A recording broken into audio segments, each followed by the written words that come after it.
Okay. Excuse me. Excuse me, madam. Mademoiselle. Excuse me. I'm sitting. Can I sit down? Could it, maybe? I thought maybe I could. Oh boy. Oh boy. He wants you to lick his head. That's what he wants. Athena, he's trying to get your attention. She's not paying attention. She's too excited. All right.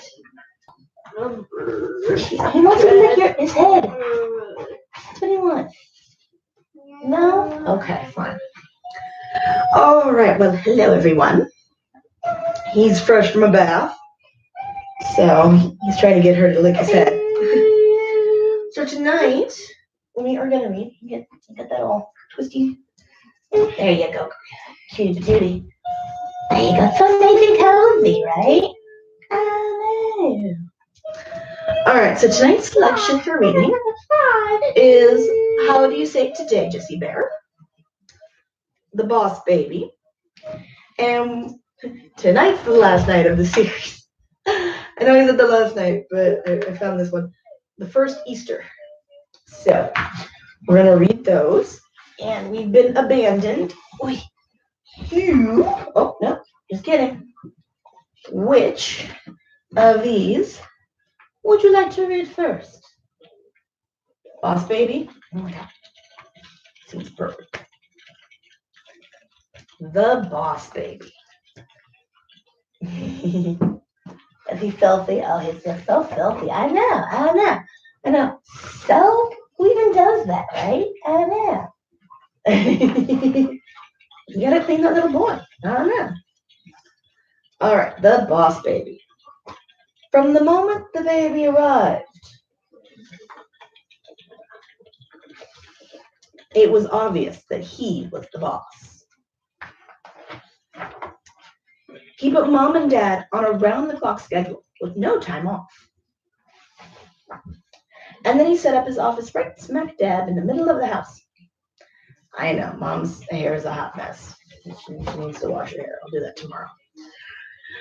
He made demands, many, many demands. He was quite particular. If things weren't done to his immediate satisfaction, he had a fit. Sound familiar? He conducted meetings, lots and lots and lots of meetings. Many in the middle of the night.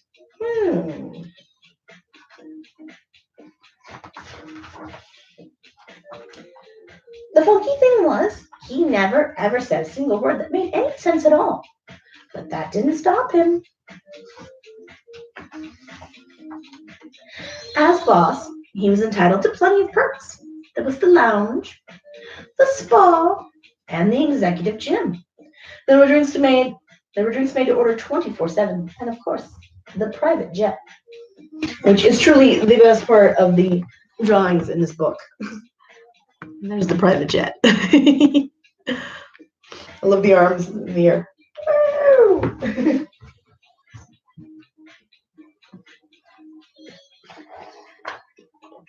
Then one day, all activity ground to a halt. The boss surveyed his surroundings, eyeballed his workers, and frowned. He called a meeting. His staff did not respond. He called and called and called. Nothing. The boss's usual demands were not getting their usual results. It was time to try something completely out of the box. Are you cleaning my little boy? Mama? Dada? Wow, that worked. For the first time since his arrival, the Boss Baby was pleased, but only momentarily. He had to get back to the office ASAP. There was still a business to run here. And make no mistake, he was the boss of it. Oh, don't you two look precious?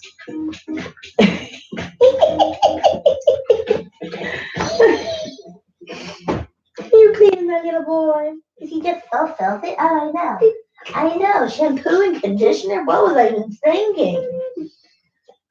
Tell you what, it was a nightmare putting it in. That's why we do the 2-in-1. And she is in there. She's going to town on you.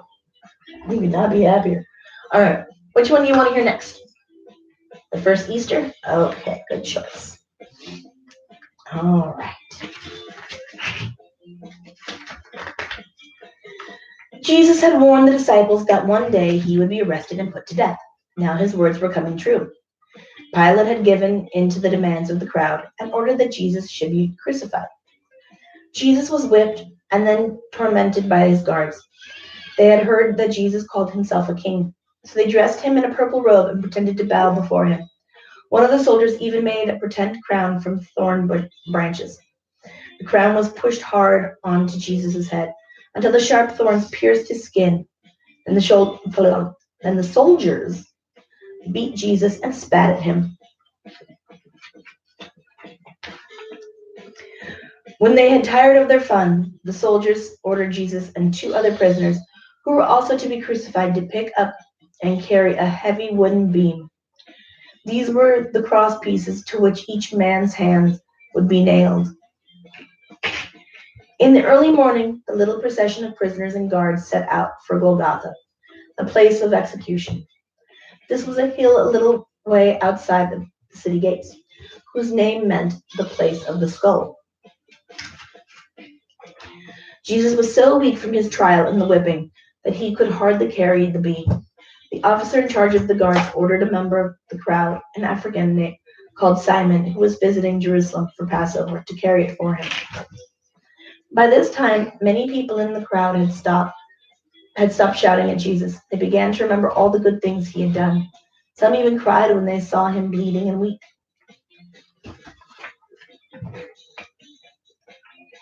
When the soldiers and their prisoners reached Golgotha, the soldiers stripped off Jesus' clothes. Then they laid him on a cross beam and hammered long iron nails through his hands. The cross beam was hoisted up and fastened to a tall post. The soldiers did the same to the other 2 prisoners, positioning one on either side of Jesus. The soldiers then settled down to play a game of dice. They knew that the prisoners would suffer agonizing pain and desperate thirst in the blazing heat. It would take hours, perhaps even days, for them to die. I gotta turn the page. Come on, I'm gonna keep petting you. I just gotta turn the page. Aurora, come here.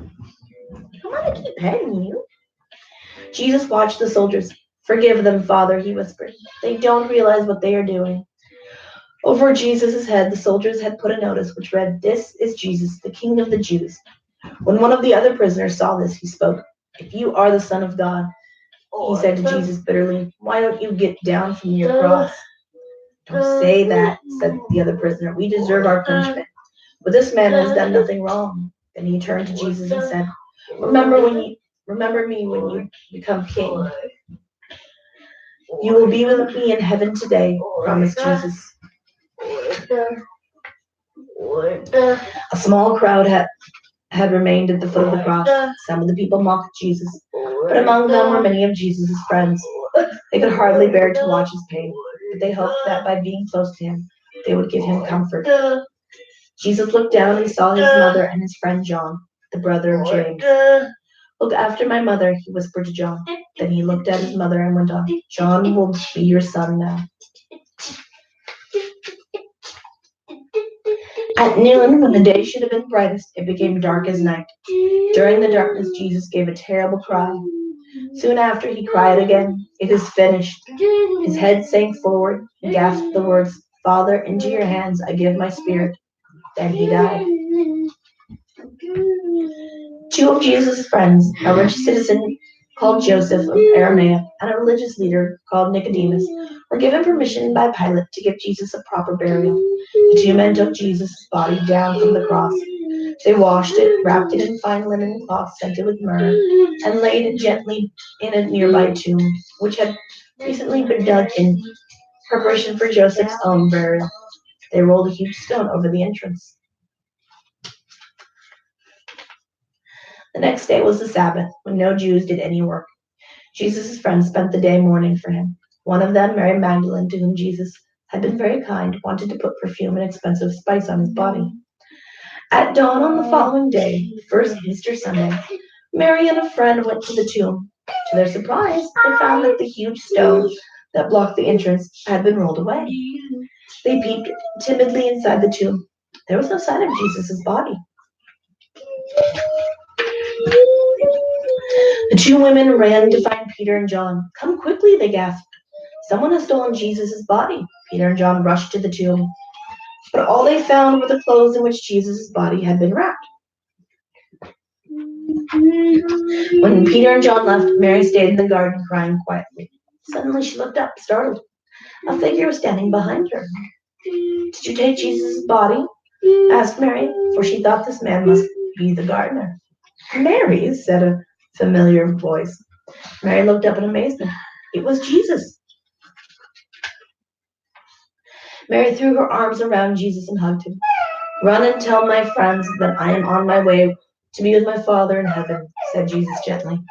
Mary ran off in great excitement to spread the wonderful news that Jesus was alive. Some of the other disciples were overjoyed. Others, like Thomas, were doubtful about what Mary had seen. But over the next few weeks, all the disciples saw Jesus for themselves and came to realize that the most amazing thing had happened. Jesus had risen from the dead. Soon the time came for Jesus to go home to his Father. The disciples knew that they would not see him again, and they did not feel sad. They knew that Jesus' spirit would always be with them. Besides, they had work to do. They planned to travel the world, sharing with people everywhere good news about their beloved King. And so they did. Since then, millions of people have come to love and trust in Jesus and have been grateful for the peace and purpose he has brought to their lives. And now we're finally done with that. I know. All right, last book. Can I have this from your booty? Thank you. What are you doing, you two? How do you say it today, Jessie Bear?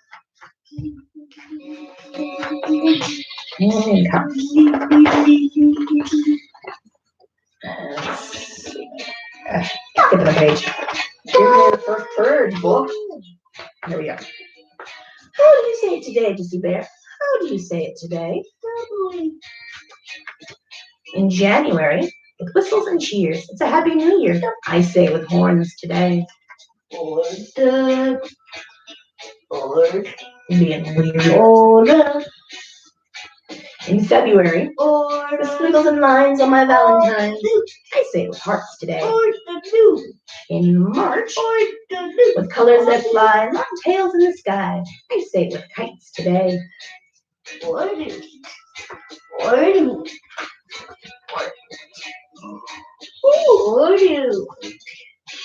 I'm tired. What is bedtime? How do you say it today, Jessie Bear? How do you say it today? I know, because you were a fish. You didn't want to come out of the tub. Your hands are all wrinkly. I see it. There's not a whole lot I can do about it. Your hands have to get desogified. Yeah, you heard me. It said sogified. In April, with paper and glue, food coloring too. I say it with eggs today. In May, with petals of pink, a surprise, don't you think? I say it with flowers today. In June, with great puffs of air, from me here to you there, I say it with sails today. How do you say it today, Jessie Bear? How do you say it today?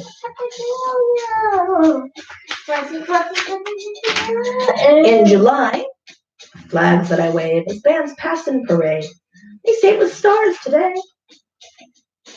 In August, with sand and with sticks for the castle I fix, I say it with seashells today. In September, clothes that don't fit, and there's no place to sit, I say it with buttons today. You know? How do you say it today, Jessie Bear? How do you say it today? In October, with boo, Mama, boo. Did I frighten you? I say it with faces today. Careful, he's on the edge, okay? Gentle. Both of you, gentle. Gentle to both of you. Learn how to be gentle. In November, with family and friends all together again, I say it with thanks today. and December. The songs and with bells and gingerbread smells. I say it with gifts today. Mommy, I told you I can't do nothing.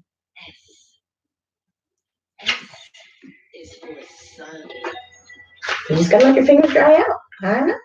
How do you say it today, Jessie Bear? How do you say it today? I shout it, I sing it, I whisper it, I ring it. It's the same all year long, every day. I love you. And look, Jessie Bear is tired. He's asleep. So Daddy Bear is taking him to bed.